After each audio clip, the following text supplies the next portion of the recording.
Bismillahirrahmanirrahim. Assalamualaikum warahmatullahi wabarakatuh. Waalaikumsalam warahmatullahi wabarakatuh. Alhamdulillahi rabbil alamin. Wassalatu wassalamu ala asyrafil anbiya wal mursalin Sayyidina Muhammadin wa ala alihi wa ashabihi wa man tabi'ahum bi ihsan ila yaumiddin. Nasyhadu an la ilaha illallah waliyyus salihin wa nashhadu anna Muhammadan abduhu wa rasuluh al-mab'uts rahmatan lil alamin. Alhamdulillah. Alhamdulillah. Alhamdulillah. Di malam yang berbahagia ini, dengan nikmatnya, dengan karunia-Nya, dan dengan barokahnya, Allah menyempurnakan, insyaallah ya, menyempurnakan amalan-amalan kita, ibadah-ibadah kita, salat-salat kita, tilawah-tilawah kita, zikir-zikir kita, dan semua takarub-takarub kita lainnya kepada Allah Subhanahu wa taala. Mudah-mudahan semua agenda yang kita lakukan di bulan Ramadan ini bernilai ganjaran di sisi Allah Subhanahu wa taala. Ya, yang mubah menjadi sunnah, yang sunnah pahalanya bisa menjadi seperti pahala yang wajib, dan semua keutamaan-keutamaan lainnya Allah lipat gandakan di bulan Ramadan ini. Amin. Salat berikan salam kita doakan pada Allah dan disampaikan pada Nabi Muhammad sallallahu alaihi wasallam. Allahumma shalli ala Muhammad wa ala alihi wasallim. Dan di kesempatan yang berbahagia ini insyaallah kita akan berbicara, kita akan sharing tentang judul yang diamanahkan oleh panitia Faruk, yaitu Hizbus Syaitan. Hizbus Syaitan. Jadi Hizbus Syaitan, ya, hizb itu apa? Hizb partai. Ya, hizb itu bisa dikatakan kelompok, golongan, ya, golongan. Hizbus Syaitan berarti golongan syaitan. Yang pertama, mari kita perhatikan beberapa ayat firman Allah Subhanahu wa taala yang menjelaskan kepada kita, menerangkan kepada kita bahayanya syaitan ini. Ya, bahwa syaitan ini dia sudah hidup bahkan sebelum Nabi Adam alaihi salam, sebelum manusia diciptakan. Jadi memang jin yang terlebih dahulu diciptakan, baru setelah itu manusia. Jadi sekali lagi, bahkan sebelum manusia diciptakan, jin itu sudah ada. Dan ketika manusia diciptakan, sebagaimana yang telah kita ketahui kisahnya, bahwa sebagian golongan jin ini dia membangkang kepada Allah, tidak mau sujud kepada Nabi Adam alaihissalam. Sehingga dari kesombongannya itu, ya, dia sombong gak mau sujud kepada Nabi Adam alaihissalam, padahal Allah sudah memerintahkan itu. Kemudian dengan lancangnya dia mengatakan kepada Allah bahwa engkau menciptakan aku dari api, sedangkan manusia ini dari tanah. Tentu aku lebih mulia daripada manusia ini. Dan kesombongan itu membuat Allah sangat murka, sehingga diusirlah syaitan dari surga. Nah, sebelum syaitan diusir dari surga, bagaimana yang telah kita ketahui bahwa syaitan ini dia meminta tangguhan sampai hari kiamat. Jadi dari pertama kali ia diciptakan sampai hari kiamat, syaitan ini sudah hidup, masih hidup, dan tetap berkembang biak. Ya. Dia memang sudah diberikan tangguhan sampai hari kiamat, dan dia berarti sudah menemui segala macam bentuk karakter manusia. Artinya pengalaman syaitan ini itu sudah berjuta-juta abad. Ya, sudah lama sekali. Dia sudah sangat profesional. Dia sudah sangat tahu tentang semua karakteristik manusia. Sehingga apapun yang dilakukan manusia, dia tahu tipu muslihat seperti apa yang pas untuk dimasukkan kepada manusia ini. apa strategi yang paling mujarab untuk menjerumuskan si manusia ini. Karena dia sudah berpengalaman dari awal Nabi Adam alaihissalam diciptakan, dia sudah ada duluan. Sampai hari kiamat itu dia masih ada. Maka dari itu tipu muslihatnya tentu sudah sangat tinggi levelnya. Memang hanya iman yang kuatlah yang bisa melawan hasutan syaitan ini. Hanya jiwa yang kokohlah yang bisa melawan hasutan syaitan ini. Nah, Allah Subhanahu wa taala berfirman, "Ya ayyuhan nasu kulu mimma fil ardi halalan thayyiba wa la tattabi'u khutuwatis syaitan innahu lakum aduwwum mubin." Di sini Allah jelas-jelas ya menegaskan kepada seluruh manusia, ya, menjelaskan kepada seluruh manusia, ya, menegaskan wala tattabi'u khutuwatis syaitan. Janganlah engkau ikuti langkah-langkah syaitan. Di sini ada kalimat yang menarik untuk kita pelajari dan kita dalami lebih dalam lagi. Di sini Allah bahkan di ayat-ayat yang lain tidak ada Allah mengatakan jangan engkau ikuti syaitan. Tapi Allah mengatakan wala tattabi'u khutuwatis syaitan. Janganlah engkau ikuti langkah-langkah syaitan. Artinya apa? Langkah-langkahnya saja jangan sampai kita terjebak di sana, ya kan? Apalagi sampai mengikutinya langsung. Pola ayat seperti ini sama dengan ayat yang lain seperti wala taqrabuz zina. Allah tidak mengatakan jangan kamu berzina, tapi Allah mengatakan jangan engkau dekati zina. Artinya semua hal kecil yang berbau zina itu dilarang dan diharamkan Allah SWT. Begitu juga dengan syaitan ini, sekecil apapun kalau itu mengarah kepada mengikuti jejak syaitan, jangan diteruskan. Wala tattabi'u khutuwatis syaitan. Janganlah engkau ikuti langkah-langkah syaitan. Innahu lakum aduwwum mubin. Sesungguhnya syaitan itu bagi kalian wahai para manusia musuh yang nyata, aduwwum mubin. Ya. Di sini Allah tambahkan, sebenarnya kalau dikatakan sesungguhnya syaitan itu musuh, itu sudah bisa kita pahami bahwa berarti musuh jangan sampai diikuti. Tapi Allah perkuat kata musuh ini dengan mubin. Innahu lakum aduwwum mubin. Sesungguhnya syaitan itu adalah musuh yang sangat nyata. Artinya dialah musuh terberat manusia. Hasutannya terus berlanjut tapi kita tidak bisa merasakannya. Kita tidak bisa melihatnya.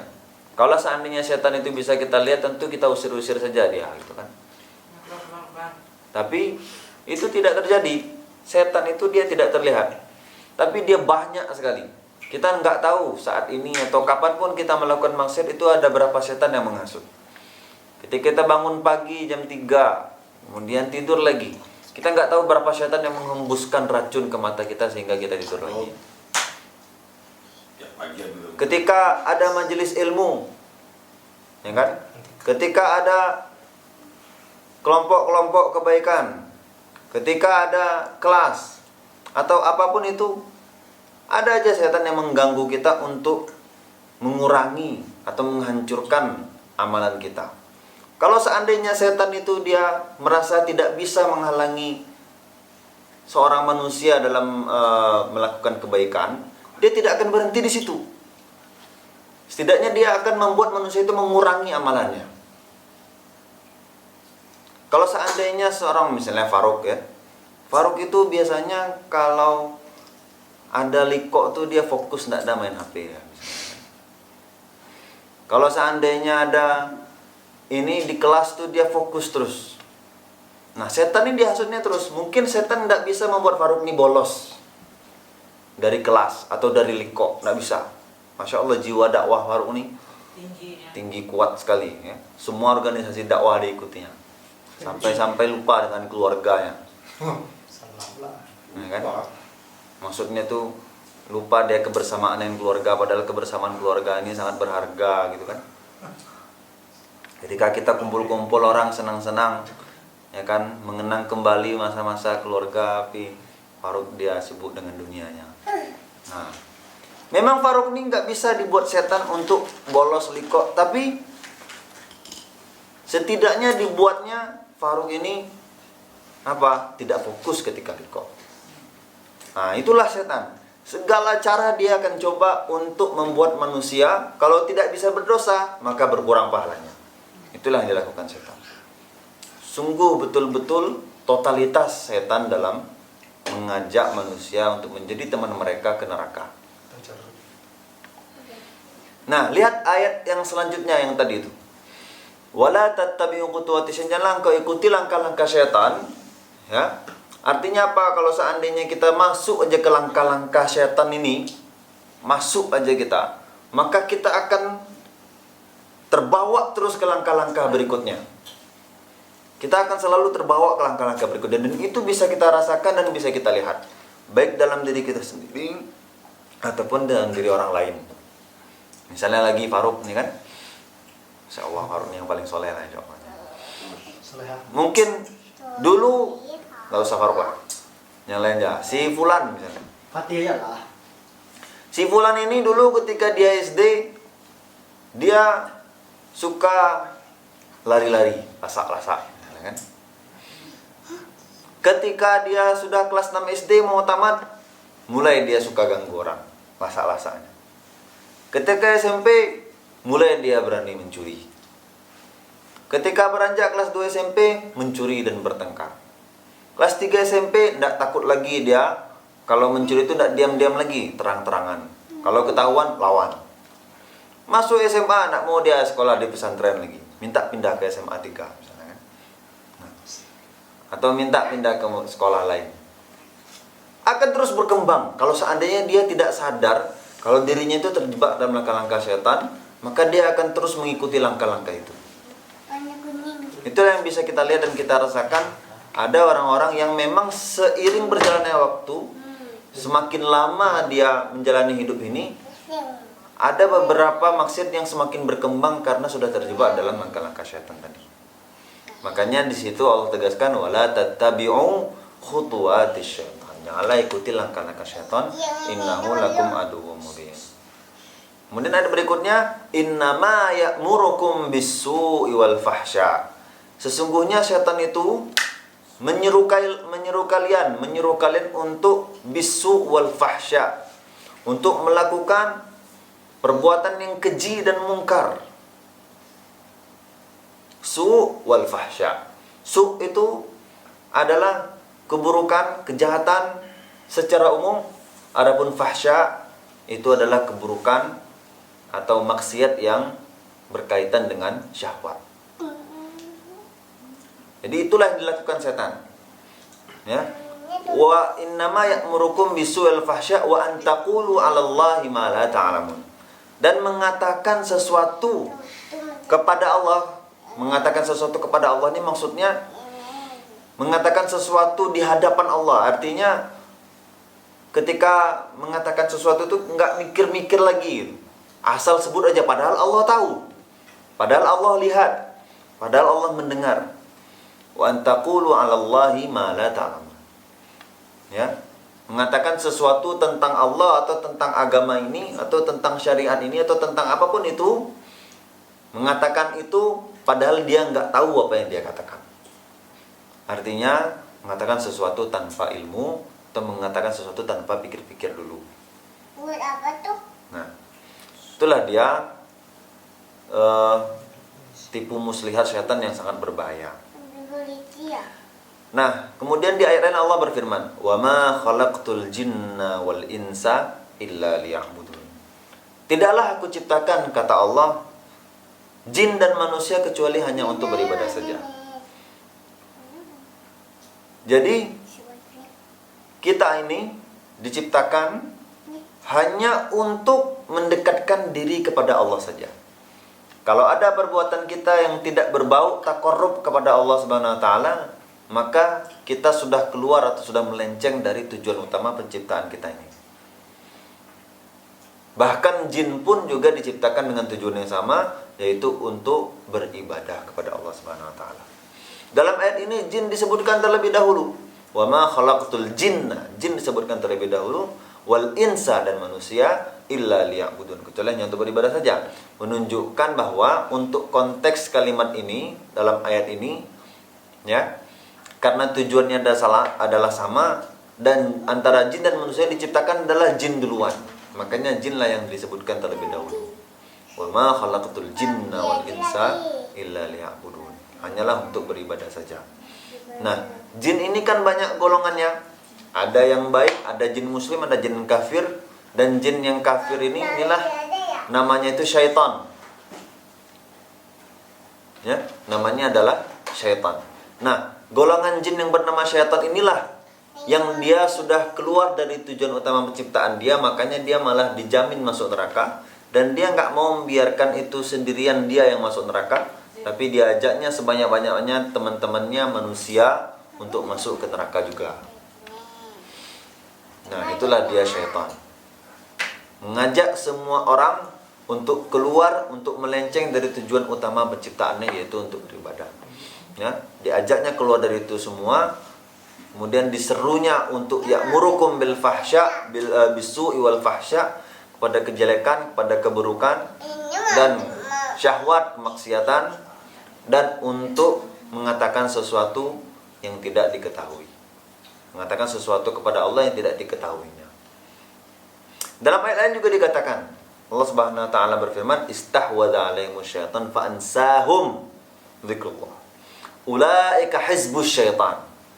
Nah, jadi syaitan ini ya berkaitan dengan pembahasan yang sebelumnya tadi, dengan ayat-ayat yang lain tadi, bahwa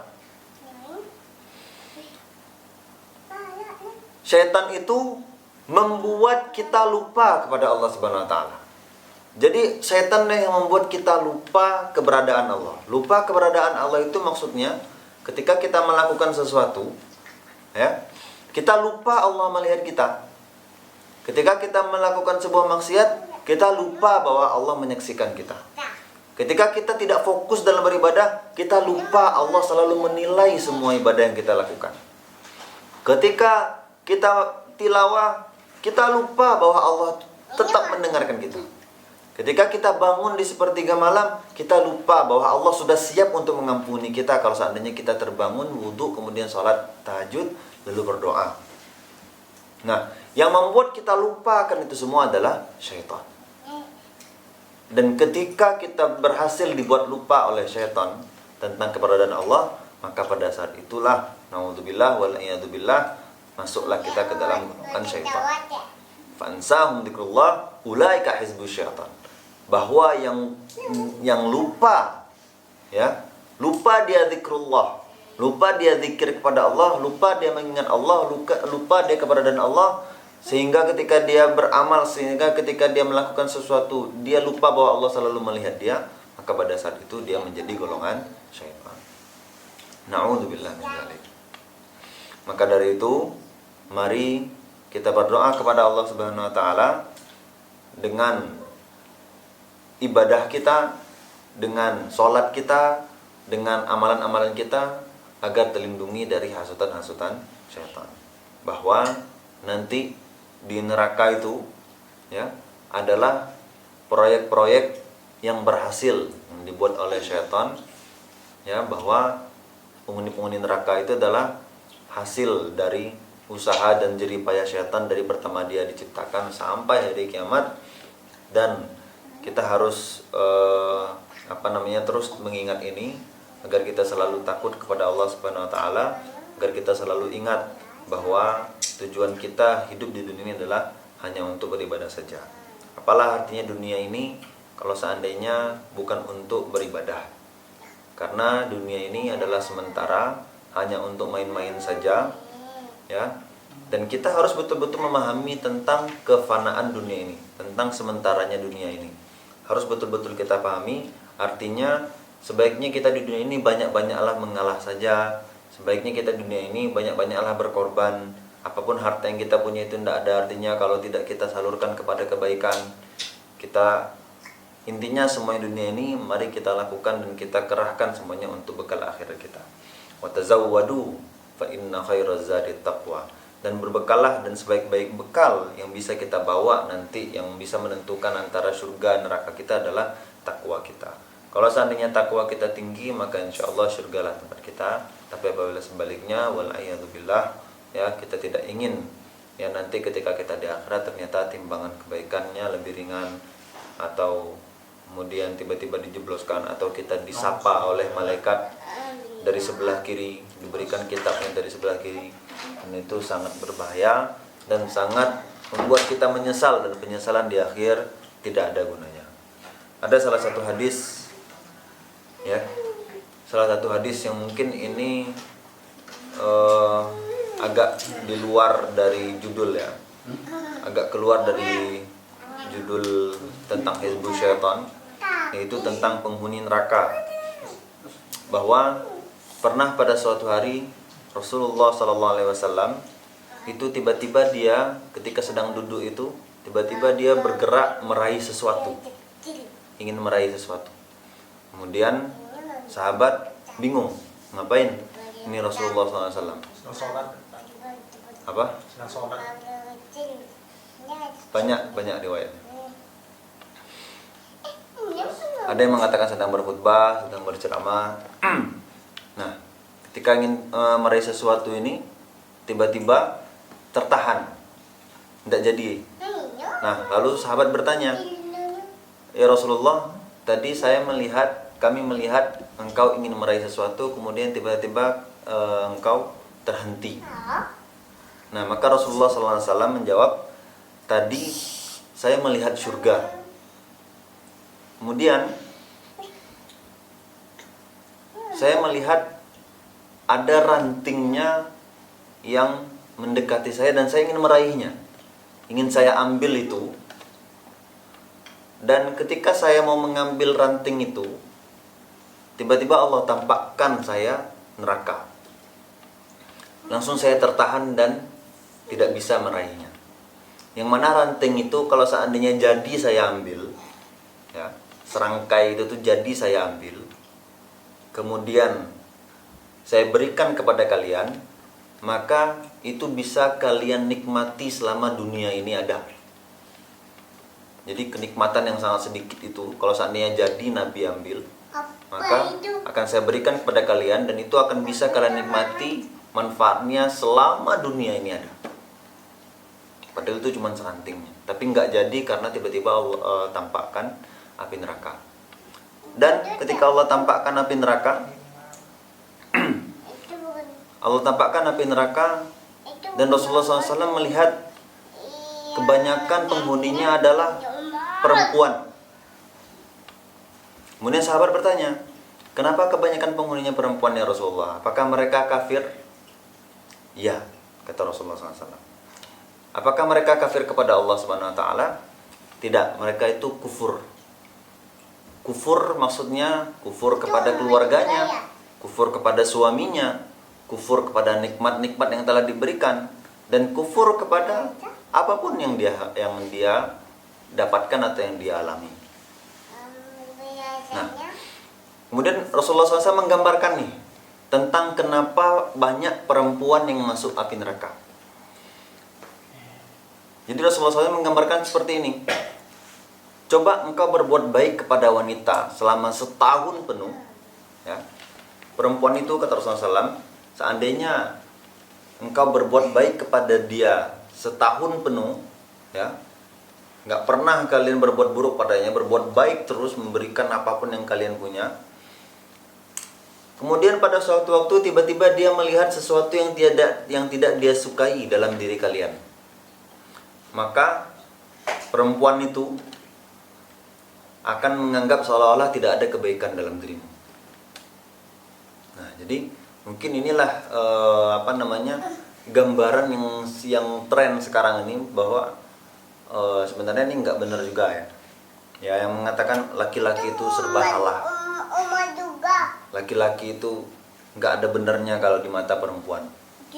Nah, mungkin inilah salah satu refleksi dari gambaran yang telah Rasulullah SAW terangkan ini, ya. Rasulullah SAW menerangkan bahwa kalaulah seandainya kalian berbuat baik kepada wanita selama setahun penuh, kemudian wanita itu melihat sesuatu yang tidak dia sukai dalam dirimu, maka dia tidak akan maka seolah-olah dia akan merasa bahwa kamu tuh tidak ada baiknya sama sekali. Nah, seperti itu. Kemudian dalam riwayat yang hampir sama, Allah Subhanahu wa taala pernah meminta kepada Jibril alaihissalam untuk melihat surga. Jadi setelah surga itu diciptakan, Allah Subhanahu wa taala meminta malaikat Jibril untuk melihat surga. Wahai Jibril, saya sudah menciptakan surga. Coba kamu lihat. Ya, setelah dilihat oleh Jibril alaihissalam, dia mengatakan, ya, dia sangat takjub. Ya, pasti semua orang ingin masuk ke dalam ini.